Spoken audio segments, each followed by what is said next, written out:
오늘 우리에게 주시는 하나님의 말씀은 에스겔서 17장의 말씀이 되겠습니다.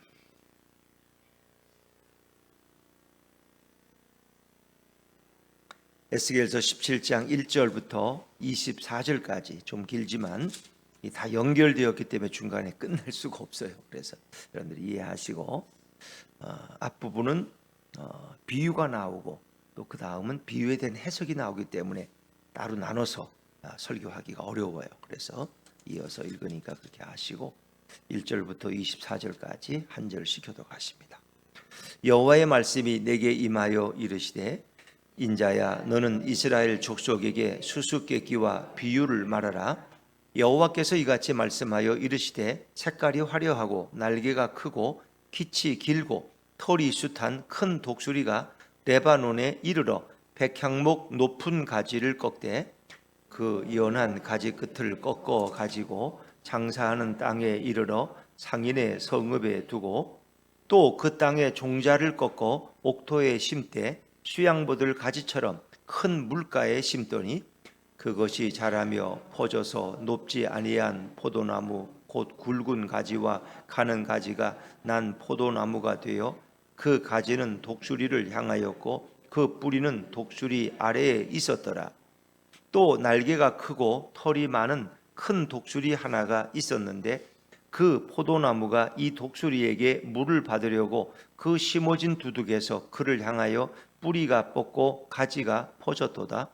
그 포도나무를 큰 물가 옥토에 심은 것은 가지를 내고 열매를 맺어서 아름다운 포도나무를 이루게 하려 하였음이라. 너는 이르기를 주 여호와의 말씀에 그 나무가 능히 번성하겠느냐? 이 독수리가 어찌 그 뿌리를 빼고 열매를 따며 그 나무가 시들게 하지 아니하겠으며 그 연한 잎사귀가 마르게 하지 아니하겠느냐? 많은 백성이나 강한 팔이 아니라도 그 뿌리를 뽑으리라. 볼지어다 그것이 심어졌으나 번성하겠느냐? 동풍에 부딪힐 때에 아주 마르지 아니하겠느냐? 그 자라던 두둑에서 마르리라 하셨다 하라.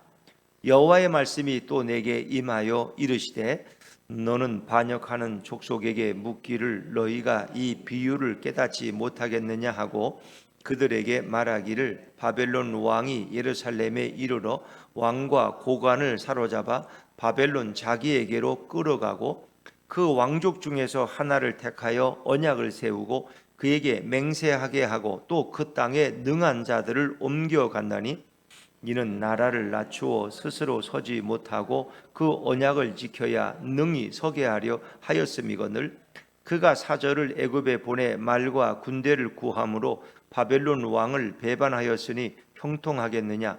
이런 일을 행한 자가 피하겠느냐? 언약을 배반하고야 피하겠느냐? 주 여호와의 말씀이니라. 내가 나의 삶을 두고 맹세하노니 바벨론 왕이 그를 왕으로 세웠거늘 그가 맹세를 저버리고 언약을 배반하였은즉 그 왕이 거주하는 곳 바벨론에서 왕과 함께 있다가 죽을 것이라.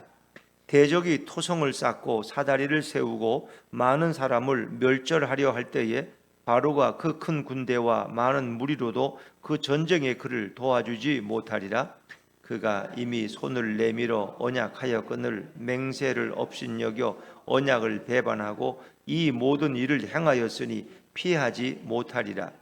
그러므로 주 여호와의 말씀이니라. 내가 나의 삶을 두고 맹세하노니 그가 내 맹세를 업신여기고 내 언약을 배반하였은즉 내가 그 죄를 그 머리에 돌리되 그 위에 내 그물을 치며 내 올무에 걸리게 하여 끌고 바벨론으로 가서 나를 반역한 그 반역을 거기에서 심판할지며 그 모든 군대에서 도망한 자들은 다 칼에 엎드러질 것이요 그 남은 자는 사방으로 흩어지리니 나 여호와가 이것을 말한 줄을 너희가 알리라. 주 여호와께서 이같이 말씀하시되 내가 백향목 꼭대기에서 높은 가지를 꺾어다가 심으리라. 내가 그 높은 세 가지 끝에서 연한 가지를 꺾어 높고 우뚝 솟은 산에 심되 이스라엘 높은 산에 심으리니 그 가지가 무성하고 열매를 맺어서 아름다운 백향목이 될 것이요 각종 새가 그 아래에 깃들이며 그 가지 그늘에 살리라. 들의 모든 나무가 나 여호와는 높은 나무를 낮추고 낮은 나무를 높이며 푸른 나무를 말리고 마른 나무를 무성하게 하는 줄 알리라. 나 여호와는 말하고 이루느니라 하라. 아멘. 할렐루야. 할렐루야. 네. 다 이렇게 돌아가신 것 같아서 또 주무시고 계시나 그래서. 자, 우리 17장은 두 독수리의 비유입니다. 첫 번째 독수리는 바벨론이고 두 번째 독수리는 애굽입니다. 그리고 백향목이라고 나오는데 백향목은 다윗의 가문을 이야기합니다. 그래서 하나님은 종종 에스겔에게 비유로 말씀하셨어요. 우리가 읽은 이 앞부분부터 계속 포도나무 비유부터 비유로 말씀하시는 것은 이스라엘 백성이 워낙 완악하기 때문에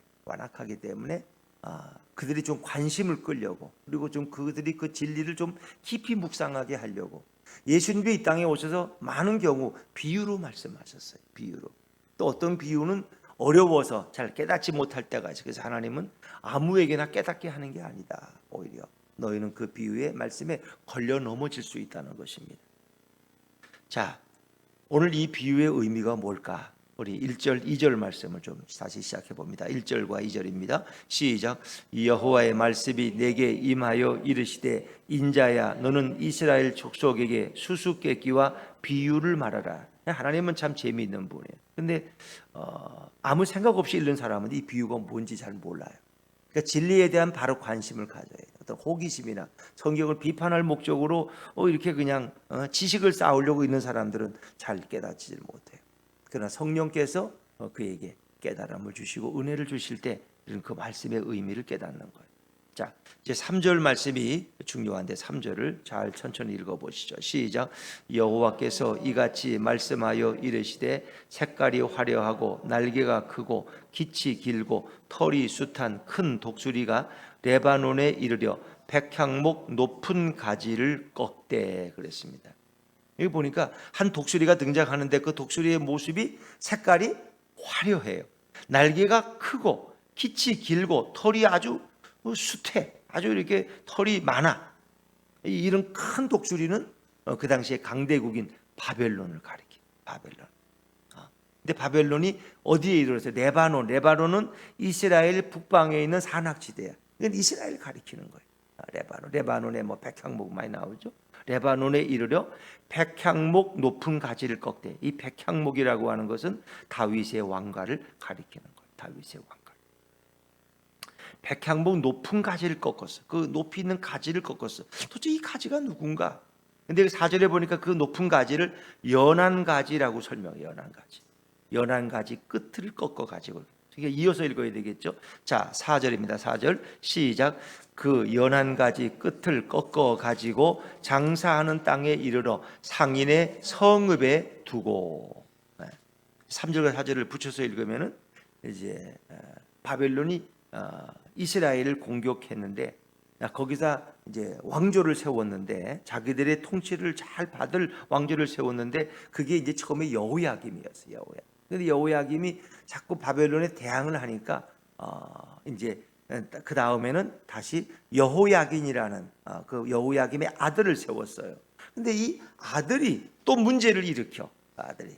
그래서 자꾸 애굽 쪽으로 손을 좀 대려고. 지금 바벨론이 그들을 이렇게 지금 통치하고 있는 상황에서 자꾸 애굽과 지금 손을 잡으려고 그래요. 그러니까 어떻게 해요? 바벨론, 이 큰 독수리인 바벨론이 와서 그 연한 가지라는 건 이제 여호야긴 왕이에요. 여호야김의 아들이 여호야긴인데 18세밖에 젊어 아직. 근데 그 여호야긴을 이제 세운 거예요.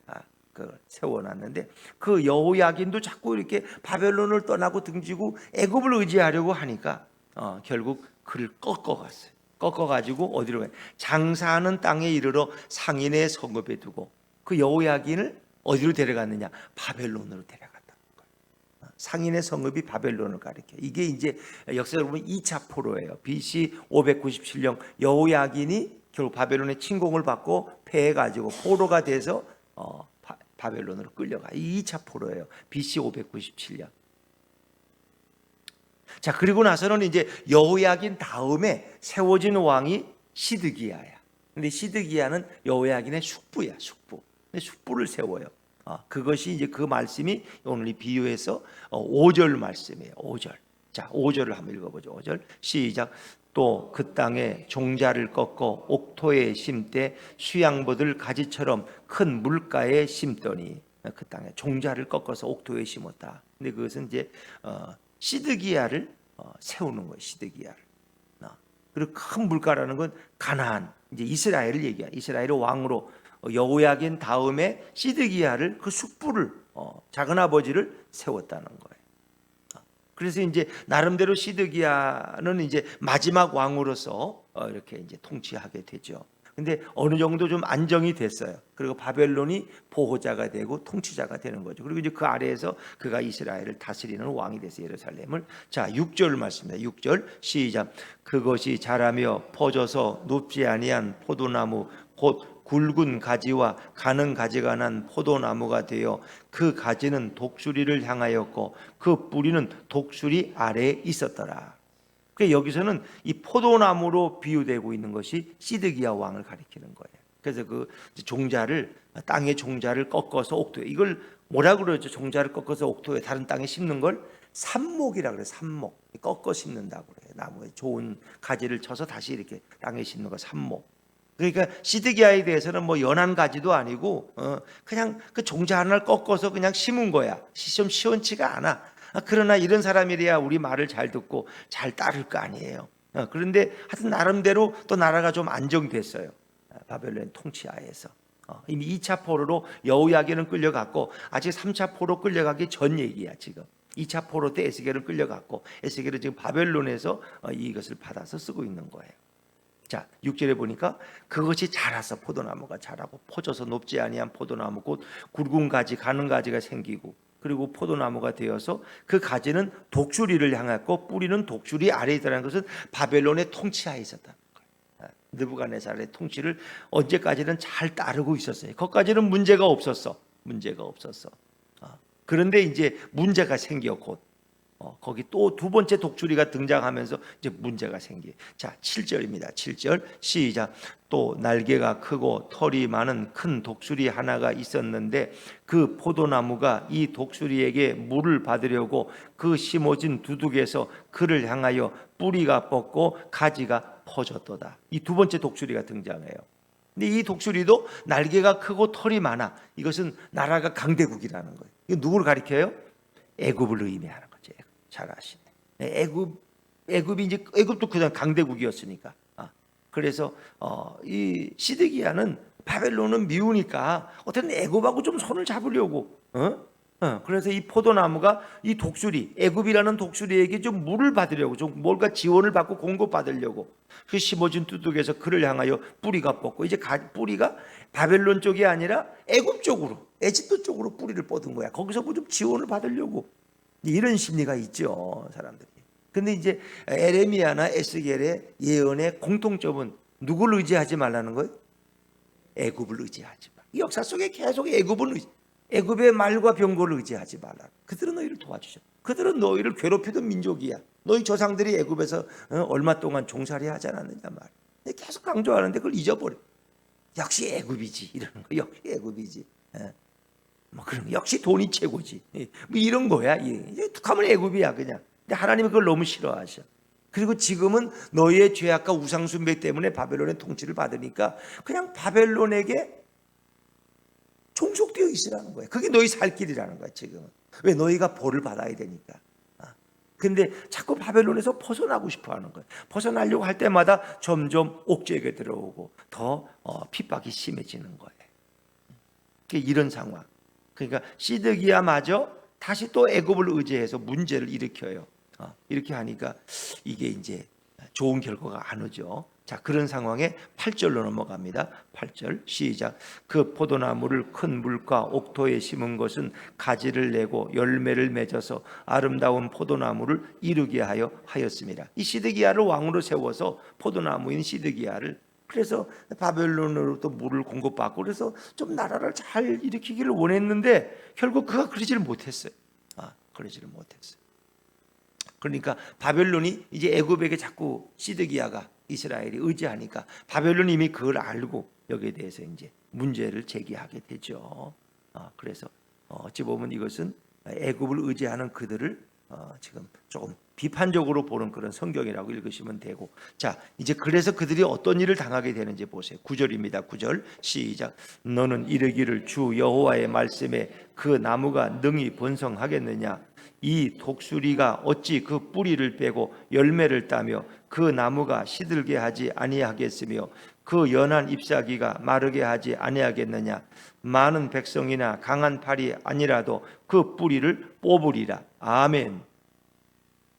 자, 이렇게 시드기야라는 포도나무가 자꾸 뿌리를 딴 데로 애굽으로 뻗어가지고 물을 받으려고 그런단 말이에요. 근데 9절에 나오는 이 독수리는 이제 느부갓네살, 바벨론을 얘기하는 거예요. 바벨론이 그냥 있겠느냐? 순순히 뿌리를 빼고 열매를 따고 나무가 시들지 않게 그렇게 도와주겠느냐? 그렇지 않다는 겁니다. 그렇게 이제 이때부터 바벨론은 이 포도나무인 시드기야의 적이 되는 거야. 이스라엘의 적이 돼서 이제 그들을 어떻게 하느냐? 9절 후반절에 보니까 많은 백성이나 강한 팔이 아니라도 그 뿌리를 뽑을 것이다. 결국은 이 시드기야라는 이 뿌리를 뽑아버려서 그 포도나무를 통째 뽑아가지고 갈 것이다. 그냥 뿌리째 뽑혀가는 거예요. 그게 결국 뭐예요? 시드기야가 도망가다가 밤에 도망가다가 두 아들은 죽임을 당하고 시드기야는 두 눈이 뽑혀서 맹인이 되어서 바벨론으로 끌려가는 그걸 얘기하는 거예요. 그리고 이제 시드기야의 인생은 여기서 끝나는 거예요. 물론 바벨론으로 끌려가서 거기서 사망하죠. 자, 10절 말씀입니다. 10절 에스겔 17장 10절 시작. 볼지어다 그것이 심어졌으나 번성하겠느냐? 동풍에 부딪힐 때에 아주 마르지 아니하겠느냐? 그 자라던 두둑에서 마르리라 하셨다 하라. 번성하지 못하고 동풍이라는 건 사막에서 불어오는 뜨거운 바람. 그 동풍이 불면은 모든 나무는 다 죽어요. 풀도 죽고. 근데 마치 바벨론이 동풍처럼 그들에게 뜨겁게 달려온다는 거예요. 결국은 그 동풍에 결국 바벨론의 공격에 말라버리고 그리고 두둑에서 결국 말라버리는 그걸 이제 이렇게 바벨론을 동풍으로 비유한 거예요. 바벨론이 워낙 강한 나라니까. 그래서 결국은 예루살렘이 파괴되고 불태워지고 그들은 3차 포로로 끌려가게 되는 상황이 앞에 비유로 설명하고 이제 그 비유에 대한 해석이 11절에 나오는 거죠. 자, 요건 좀 얼른 간단하게 해서 넘어가도록 할게요. 에스겔 17장 11절과 12절 말씀. 11절 12절 시작. 여호와의 말씀이 또 내게 임하여 이르시되 너는 반역하는 족속에게 묻기를 너희가 이 비유를 깨닫지 못하겠느냐 하고 그들에게 말하기를 바벨론 왕이 예루살렘에 이르러 왕과 고관을 사로잡아 바벨론 자기에게로 끌어가고. 앞에 비유를 설명하는 거예요. 근데 12절에 보니까 이스라엘을 뭐라고 불러요? 반역하는 족속이에요. 너희는 하나님 앞에도 반역하는 족속인데 하여튼 그렇게 칭호를 해요. 그리고 바벨론 왕이 예루살렘에 이르러 왕과 고관을 사로잡아 바벨론 자기를 끌어. 처음에 데려간 왕이 누구예요? 연한 가지 여호야긴. 이게 이제 이게 2차 포로야. 역사 속에 2차 포로. 여호야긴과 그 능력 있는 고관들을 다 끌고 갔어요. 자, 13절 말씀, 13절까지 이어지는 말씀입니다. 시작. 그 왕족 중에서 하나를 택하여 언약을 세우고 그에게 맹세하게 하고 또 그 땅에 능한 자들을 옮겨갔나니. 이 능력 있는 자들은 다 끌어갔어요. 능력 있는 자들. 그리고 그 중에 하나를 택했는데 그 왕족 중에서 하나를 택한 자가 바로 시드기야 왕. 그리고 시드기야와 언약을 세워서 절대 바벨론에게만 충성하도록 그렇게 맹세까지 하게 했어요. 그리고 여호야긴과 함께 그 능력 있는 자들을 다 끌고 갔어요. 자, 이제는 시드기야는 이제 바벨론에만 충성을 해야 돼. 자, 14절 말씀도 제가 읽을게요. 이는 나라를 낮추어 스스로 서지 못하고 그 언약을 지켜야 능히 서게 하려 하였음이거늘. 그래서 그 나라는 겨우겨우 유지되는 나라예요. 바벨론을 의지하지 않으면 그 나라는 곧 허물어질 나라야. 이렇게 뒀어요. 그래서 늘 바벨론에게 뭔가 도움을 청하고 그래서 나라가 결국 유지되게. 시드기야는 어찌 보면 이제 이게 분봉왕이라는 게 뭐 허수아비 왕이라고 할 수 있죠. 그러나 어쨌든 왕은 왕이에요. 그렇게 해놨는데 이제 그 시드기야가 그런 상황에서도 애굽에 사신을 보내서 도움을 요청하는 거예요. 우리를 도와달라고. 이게 이제 앞에서 발단이 되는 거죠. 두 번째 독수리에게 도움을 요청한단 말이에요. 자, 15절 말씀, 15절 시작. 그가 사절을 애굽에 보내 말과 군대를 구함으로 바벨론 왕을 배반하였으니 형통하겠느냐? 이런 일을 행한 자가 피하겠느냐? 언약을 배반하고야 피하겠느냐? 결국 바벨론과 시드기야와의 언약인데 그걸 어겨버린 거예요. 그리고 뒷동네로 딴 살림을 차리고 애굽을 싹, 겉과 속이 다른 거죠. 겉과 속. 뭐 외교를 하려면 그럴 수도 있겠죠. 근데 하나님이 이걸 싫어하시는 거예요. 결국 바벨론을 배반하는 것은 나를 배반하는 것이다. 너희가 바벨론에 의해서 통치를 받는 건 하나님의 뜻이야. 바벨론을 불러들인 분이 바로 하나님이야. 근데 그들이 바벨론을 자꾸 벗어나려고 하는 것은 하나님의 품을 벗어나려고 한다. 그렇다고 바벨론이 하나님은 아니에요. 느부갓네살이 하나님의 충성된 종도 아니야. 그 악인을 들어서 하나님의 도구로 사용할 뿐이에요. 자, 이들의 그 맹세를 어긴 죄를 아주 엄히 하나님이 책망합니다. 시드기야에 대해서 16절 말씀, 16절 이어보죠. 시작. 주 여호와의 말씀이니라. 내가 나의 삶을 두고 맹세하노니 바벨론 왕이 그를 왕으로 세웠거늘 그가 맹세를 저버리고 언약을 배반하였은즉 그 왕이 거주하는 곳 바벨론에서 왕과 함께 있다가 죽을 것이라. 이 시드기야 인생이야. 그런 자기가 한 약속을 스스로 어긴 사람, 바벨론과의 언약을 배신하고 맹세를 지키지 않았어. 이 사람과의 맹세도 이 어기면 이거 나쁜 거잖아요. 사람과의 언약도 마찬가지예요. 근데 결국 바벨론과의 그것은 하나님과의 언약이 되는 거예요. 그래서 하나님도 너무너무 싫어하죠. 그래서 하나님이 직접 시드기야와 예루살렘을 심판하신. 그래서 3차 포로로 끌려가게 되는 상황이 되는 거죠. 그래서 17절은 이제 이렇게 바벨론이 3차 침공을 와서 3차 침공이 3차 포로로 연결되어지죠. 세 번째로 침공해서 예루살렘을 완전히 파괴시키는 상황. 근데 애굽의 바로가 도와주질 않았어요. 그거 다 그런 거예요. 도와준다 그래놓고 실제 전쟁 나면 안 도와주는 경우가 한두 번이 아니야. 조국만 받고 사람에게 속으면 안 돼요. 사람을 믿으면 안 돼. 사람을 그러니까 사람을 다 불신하는 얘기가 아니라 사람은 의지의 대상이 아니야. 내가 사랑하고 기도해 주릴 대상이지. 우리가 의지할 대상은 오직 여호와 하나님 예수 그리스도밖에 없는 거예요. 자, 17절 말씀, 17절 같이 읽죠. 시작. 대적이 토성을 쌓고 사다리를 세우고 많은 사람을 멸절하려 할 때에 바로가 그 큰 대와 많은 무리로도 그 전쟁에 그를 도와주지 못하리라. 아멘. 이렇게 바벨론이 침공해 와도 애굽의 바로가 군대를 안 보내. 도와주지 않아. 다 거짓말이었어. 원래 바벨론이 강하니까 자기들 속셈 차리는 거죠. 그래서 인간의 의리라는 건 다 그런 거예요. 상황이 바뀌면 내가 손해될 것 같으면 얼굴을 싹 바꾸고 돌아서는 거야. 배신하는 거죠. 하나님은 그걸 너무 싫어하시는 거야. 사람과의 관계 속에서도 배신하는 건 싫어요. 왜? 분명히 시드기야는 누구를 걸고 맹세했어요? 하나님을 걸고 맹세했다. 내가 믿는 여호와 하나님 앞을 두고 내가 절대로 바벨론에서 내가 배반하자. 내가 느부갓네살 왕을 섬기겠다고 이 언약을 했어요. 근데 하나님을 걸고 한 맹세를 스스로 어기는 하나님 너무 싫어요. 하나님은 지금은 바벨론의 통치를 잠잠히 받고 있어라는 거예요. 그 때가 되면 내가 다시 너희를 자유롭게 해줄 거라는 거예요. 근데 그걸 못 견뎌. 그래가지고 결국은 이스라엘이 망하고 바벨론에 의해서 예루살렘 성은 파괴되고 불타버리고 성전도 다 불타고 이런 난리가 법석을 떠는 거예요. 그러니까 하나님은 그렇게까지 생각하지 않으셨어요. 근데 이스라엘이 계속 완악하게 회개는커녕 하나님의 말씀과 정반대로 계속하는 거예요. 그게 멸망의 길이죠. 18절 말씀 18절입니다. 18절 19절 이어서 읽으셔도 되겠습니다. 18절 19절 시작. 그가 이미 손을 내밀어 언약하였거늘 맹세를 업신여겨 언약을 배반하고 이 모든 일을 행하였으니 피하지 못하리라. 그러므로 주 여호와의 말씀이니라.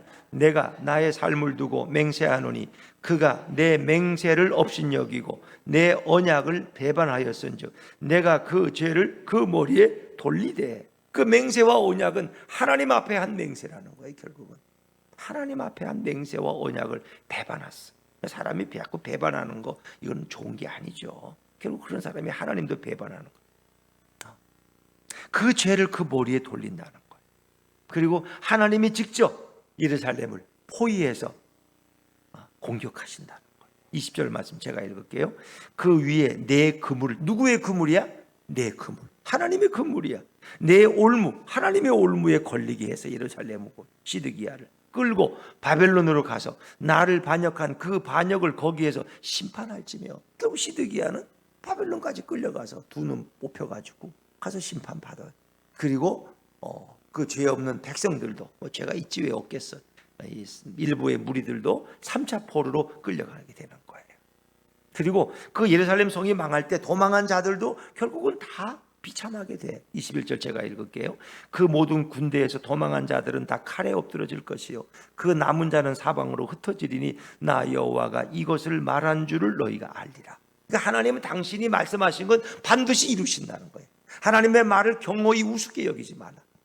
하나님은 그 말씀 한마디도 땅에 떨어지는 게 없어요. 결국 다 이루셔. 하나님의 말씀을 가볍게 여기지 말라는 거예요. 자, 그러면 이제 완전히 끝났느냐? 그렇지 않다는 겁니다. 이렇게 시드기야하고 여호야긴이고 여호야김이고 다 하나님 말씀을 안 듣고 고집 피우다가 애굽을 의지하다가 결국 다 망했어. 그러면 이제 끝났느냐? 아니에요. 하나님은 거기서 새로운 소망의 씨앗을 준비하고 계신 거예요. 그건 이 땅에 오시는 메시아 예수 그리스도를 우리에게 예언하고 계셔요.